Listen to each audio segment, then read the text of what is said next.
Hello everybody, welcome to Voices of Friedreich Ataxia. Our goal is to raise awareness and funds to cure Friedreich Ataxia. Today we will talk The Pity of Strangers and the Love of Loved One by Kendall Harvey. I often think about the pity that is expressed to people with disabilities, people like me. I am an obviously disabled young woman, and my Friedreich's ataxia, FA, is on full display, making me a regular recipient of unsolicited pity. Some people stop and stare, some whisper to their companions, and others just give polite smiles. Whether that pity is expressed outright, compassionately tiptoed around, or spoken in whispered conversations, I see it. I see people studying me, trying to put a name to my awkward gait and dependency on a walker. I field questions and concerned exclamations in a tone and manner that matches the tone and manner they were offered to me. I am told how brave I am, or asked how I manage, as if the alternative, becoming a depressive recluse, would be an understandable alternative to leading a happy and active life. I try not to let expressions of pity bother me, but I feel them and become self-conscious anyway. But since these expressions are solely directed at me, the disabled person, they feel logical. I have become accustomed to these feelings and am able to process them easily. It's when expressions of pity are directed toward my loved ones that I still struggle. When I am with one or both of my kids, I can feel those around me collectively holding their breath as though I might spontaneously worsen and accidentally injure myself or my children. I get a lot of looks as a visibly disabled mom, but most of the pity seems to be directed at my children, as though their existence is somehow far worse off than other kids their age because their mom is fragile, incapable, and disabled.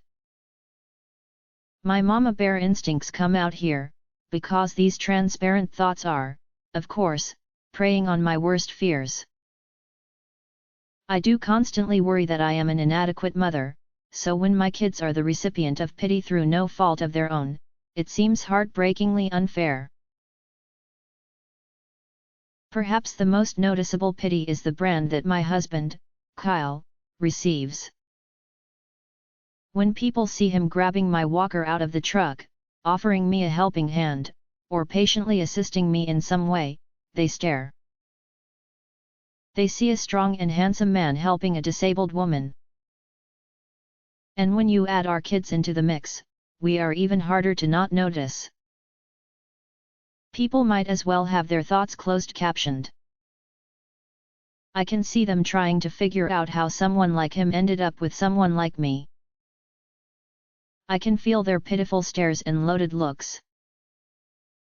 I can hear people whispering, "Man, he's a saint for sticking by her, even though she's disabled." The most ironic part is, they're right. He is a saint. Although I am the one physically going through FA, Kyle carries the heavy, burdensome weight of a life with FA right alongside me. This unfair disease is happening to him as much as it is to me. I'm thankful that he has thick skin and doesn't let the daily emotional grind of FA get to him. I'm fortunate that he doesn't notice most of the stares and whispers. I'm grateful that he carries even more than his fair share when the pity, and the circumstances that brought on this pity, are just too much for me to bear.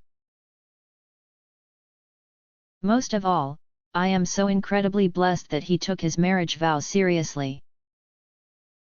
Although neither of us had FA in mind when we promised to love and cherish each other in good times and in bad, in sickness and in health, and for as long as we both shall live, he fulfills his part of that vow on a daily, if not hourly, basis.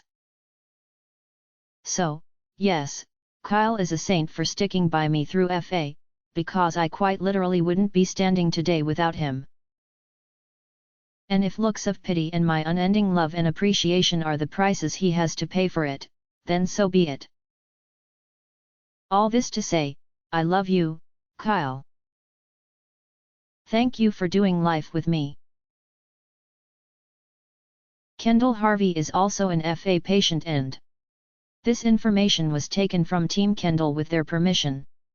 The link is provided in description.